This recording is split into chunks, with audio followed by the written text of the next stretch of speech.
Queda menos de una semana para que se recuerden 10 años de la presentación del informe final de la Comisión de la Verdad y Reconciliación, y aún buena parte de la sociedad se pregunta si este trabajo tuvo los resultados que se planteó a inicios de la década pasada, si la verdad y la reconciliación quedaron resueltas tras el conflicto armado, como lo dice la Comisión, o la guerra interna, como se decía antes del informe final, sacudió el país entre 1980 y el año 2000.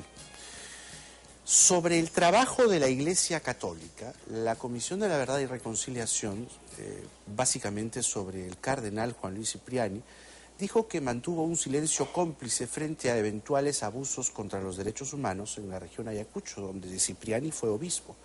Sin embargo, 10 años después, un informe exclusivo de Humberto Pantigoso nos revela que hubo una buena cantidad de testimonios que la Comisión de la Verdad no incluyó o no quiso incluir. Revelaciones que complementan este trabajo que aún está en tela de juicio para buena parte de los peruanos. El reportaje. Estas páginas contienen la investigación y los testimonios de unos 17.000 peruanos que vivieron la época más sangrienta de nuestra historia reciente, cuando Sendero Luminoso y el MRTA quisieron acabar con el país.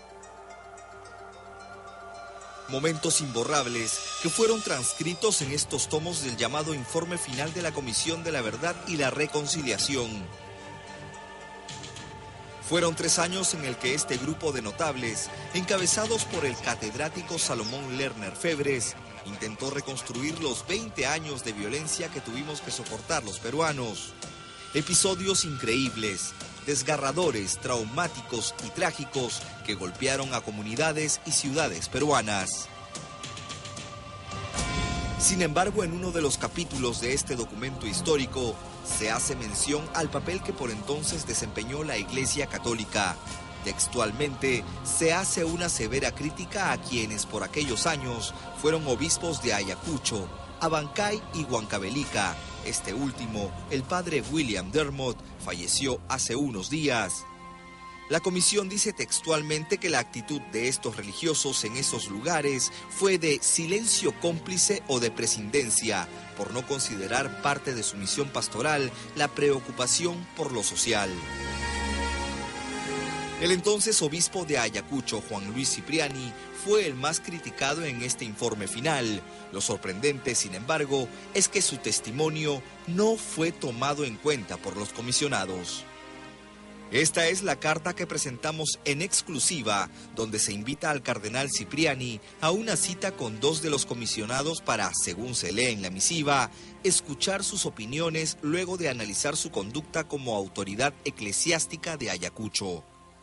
La fecha de la carta, 23 de agosto del año 2003, es decir, 5 días antes de la presentación del informe final en Palacio de Gobierno. Es más, el 22 de ese mes, un día antes del envío de la carta, el cardenal se fue de viaje a el Vaticano, por lo que era imposible que acuda a responder las preguntas de la comisión. Esa fue la respuesta que el secretario del cardenal, el padre Luis André Carpio, le dio por entonces a la CBR. Llamaba la atención que justamente se le invite faltando 5 días antes de la presentación final. Claro, pues debería haberse invitado antes, no sé por qué pues no se ha invitado, ¿no? Reconoce que fue un error. Pero claro, no dice que 3 días, lo han invitado pero muy tarde, ¿no? Lo han debido invitar a cuanto temprano, ¿no? ¿Qué tan importante sería este documento? No, muy importante, ¿no? Más o menos, en torno al Monseñor Cipriani tenemos más o menos unos 500 testimonios, o sea, no es que la palabra de Cipriani vale más de los 500 testimonios. Años después de la publicación del informe final, su presidente Salomón Lerner Febres reconoció como un descuido no haber convocado al cardenal Cipriani para estas investigaciones. Estas declaraciones no tuvieron la repercusión que sí tuvo el informe final. Así, sin oír su testimonio, el cardenal Cipriani pasaba a la historia como un cómplice de excesos cometidos por el ejército durante la guerra que Sendero le declaró al Perú. Es así que con más dudas que evidencias, viajamos al lugar donde se gestó la violencia de los terroristas. queríamos encontrar las respuestas que no aparecieron en el informe de la Comisión de la Verdad respecto al papel de la Iglesia en esta guerra. Se cumplen 10 años de la presentación del informe final de la Comisión de la Verdad. Hemos llegado hasta la ciudad de Huamanga, en Ayacucho, para recoger testimonios importantes de personas que no fueron consideradas en esta investigación. Ellos también quieren decir su verdad. Durante nuestra permanencia en Ayacucho, obtuvimos valiosos testimonios de ronderos, religiosas, sacerdotes, periodistas y profesionales que fueron testigos presenciales de la labor del entonces obispo Cipriani frente a la demencia terrorista. Monseñor Cipriani fue un hombre polémico, un abastecedor de información, porque prácticamente todos los domingos cuando estaba en Ayacucho acudíamos los periodistas a la catedral, a la misa, y escuchábamos atentamente sus homilías, que luego los retransmitíamos, y que constituían una fuente inagotable, diríamos, de polémicas, de posiciones encontradas, por la posición de Monseñor Cipriani, que era bastante clara. Creo que una de las virtudes de Monseñor Cipriani era la transparencia en cuanto a que él decía lo que sentía, lo que pensaba. Mario Cueto es un reconocido periodista, muchas veces perseguido por Sendero Luminoso. Él cuenta cómo se vivió aquella época de terror en Ayacucho, algo que no pudo hacer ante la comisión presidida por Lerner Febres. Trabajábamos con mucha cautela, buscando nuestra propia seguridad. Fuimos acechados por los diversos frentes en contienda en esta etapa de la violencia político-social. Muchos periodistas entregaron sus vidas y algunos sobrevivimos. Creo que merced a que nuestras informaciones fueron muy cercanas, muy próximas a la verdad. Bueno, ha sido un trabajo importante, interesante la Comisión de la Verdad, aun cuando tiene algunas falencias. Por ejemplo, como periodista, y creo que varios de los periodistas que estuvimos en ejercicio cuando se inicia la etapa de la violencia político-social en el país, no fuimos convocados para dar nuestros testimonios. Y parece que este fue un común denominador también con otros personajes. A los periodistas no. No, pues, no, porque no a los abogados. ¿Ellos fueron testigos visuales de todo lo que pasó? Y los 4.000 que fueron, que no eran testigos. Pero también el aporte del periodismo era importante, ¿no? Pero claro, ¿y por qué no fue a dar su testimonio? ¿Qué cosa se dejó de lado en este informe final? Bueno, el testimonio de la prensa, el conocimiento real, directo, cabal, de lo que estaba ocurriendo en este conflicto. Muy por el contrario a lo que se desprende de los tomos de la CBR, para el trejo periodista Mario Cueto, el obispo Juan Luis siempre respetó los derechos humanos y apoyó a los ayacuchanos frente a la amenaza de las huestes de Abimael Guzmán Reynoso. El Monseñor Cipriani siempre abogó porque la defensa de los derechos humanos involucre a todas las personas en sí.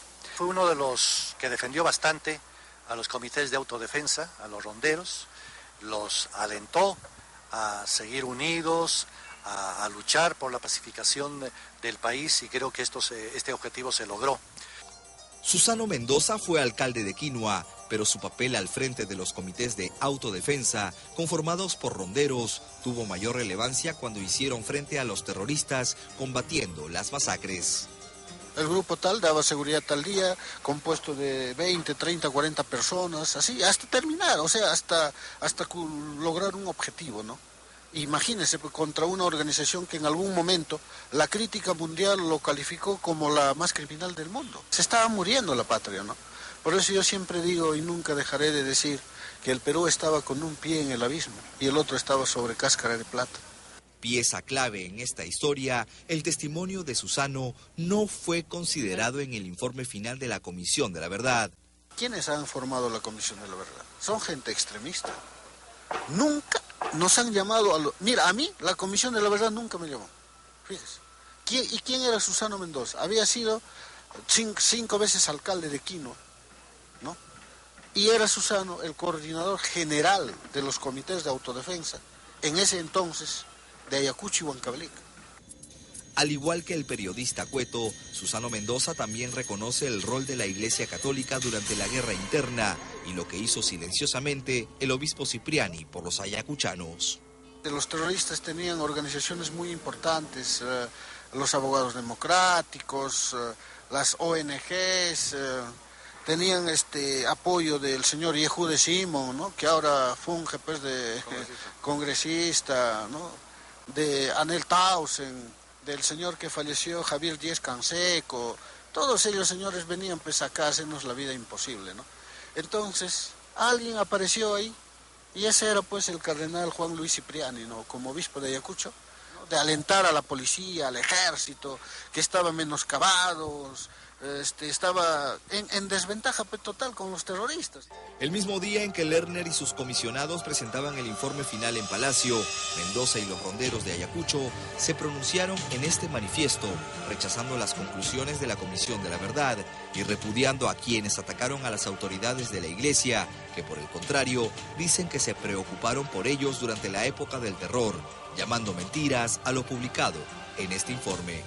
No fue entrevistado, pero invitado sí, pues se invitaba a todos los que habían participado en el conflicto armado interno para que den su testimonio. ¿Por qué no se le entrevistó a él? Porque no se le consideró lo suficientemente importante. Susano Mendoza no ha estado al frente de los comités de autodefensa, te ha mentido. Los comités de autodefensa, cuando ellos dieron su veredicto final acá, ¿no? Pues nos organizamos para decir que esa era la comisión de la mentira, esa era la comisión de la farsa, esa era la comisión del engaño. Porque no podía ser, señor, que no nos haya llamado para nada. La Madre Covadonga, reconocida religiosa española, y a diferencia de Cipriani, considerada en el informe final de la comisión, compartió muchos momentos con el entonces obispo de Ayacucho. Para ella, todo lo que se ha dicho de Cipriani es una mentira. Incluso antes de iniciar esta entrevista, nos pidió que de rodillas le prometiéramos no decir cosas negativas en contra de quien llama su amigo. En el informe final de la CBR se denuncia que un buen grupo de sacerdotes extranjeros fueron impedidos de hacer su labor pastoral por decisión expresa del obispo Cipriani y que por ello decidieron irse de Ayacucho. La Madre Covadonga dice todo lo contrario. Fui yo la única extranjera, porque ya del 82 ya empezaron estas denuncias, ¿no? O amenazas. Entonces mis hermanos misioneros se me fueron de Ayacucho y fue que me quedé yo. La obra realizada por el cardenal Cipriani en Ayacucho es reconocida por casi todo Huamanga. Acompañados por el ingeniero Jorge Bellido, visitamos dos iglesias, un puericultorio y el Instituto Tecnológico que Cipriani mandó levantar en la ciudad. Aproximadamente, que yo me acuerdo, son más o menos 100 obras. Él ha levantado la voz, les ha levantado el ánimo para que la gente empiece a tomar fuerza y empiece a ejecutar sus trabajos. Él, con su apoyo a los ronderos, a los alcaldes y a esto, pues, ha empezado a implementar proyectos. Bueno, la Comisión de la Verdad me parece que es comisión de la mentira. Bueno, han dicho toda la verdad que respecto a lo que ha pasado acá. Ellos creo que más apoyan a los subversivos, a las personas que han hecho daño acá. El padre Javier Obón llegó a Ayacucho cuando el obispo Cipriani terminaba su labor. Reconoce que esta ciudad desde entonces no ha vuelto a ser la misma. Hasta hoy, 10 años después, todavía espera una aclaración de la Comisión de la Verdad sobre el desempeño no solo del cardenal Cipriani, sino de todos aquellos obispos mencionados en este informe. Esa comisión no sé qué verdad ha dicho una verdad parcial, parte, pero no ha dicho toda. ¿Y dónde quedaron estos testimonios para la Comisión de la Verdad? Su informe final, saludado por unos, criticado por otros, recogió apenas retazos de una realidad que no refleja la labor de religiosos como Cipriani, cuyo trabajo en las zonas de emergencia fue omitido y hasta caricaturizado, tal como queda en evidencia luego de escuchar en este reportaje a quienes acompañaron al hoy cardenal de Lima. Pregunta a los campesinos humildes, a los que fueron muertos, sus familiares, que esperaban tener en la Iglesia Católica y en el Obispado, de preocuparse por los derechos humanos, de asistir a los deudos, de atenderlos, de consolarlos. Tomó una posición más militante del lado de la contrasubversión, de los militares. Cuando se critica la posición de la Iglesia en ese periodo, creo que hay un error de concepción de lo que es iglesia. Y hubo religiosas como la Madre Covadonga, como los padres franciscanos y laicos en la ciudad de Ayacucho que trabajaron bastante por la defensa de los derechos humanos, protegieron a muchos ciudadanos, ¿no?, de las acechanzas de ambos frentes. Y te agradezco lo que me has ayudado y la fortaleza que me has dado. Me dejabas hacer todo. Donde yo estaba en todos los sitios, estaba en el velorio, estaba en la cárcel, estaba por los cerros, y allí. Y él sabía que yo iba a defender los derechos de los pobres, que él decía los predilectos de Dios. Ha pasado una década y no solo la Madre Covadonga envía palabras de agradecimiento a Juan Luis Cipriani. Lo relatado en el informe final de la CBR contiene literalmente verdades a medias que esperan una rectificación clamorosa por la historia y por los principios que proclama esta comisión, por la verdad y por la reconciliación.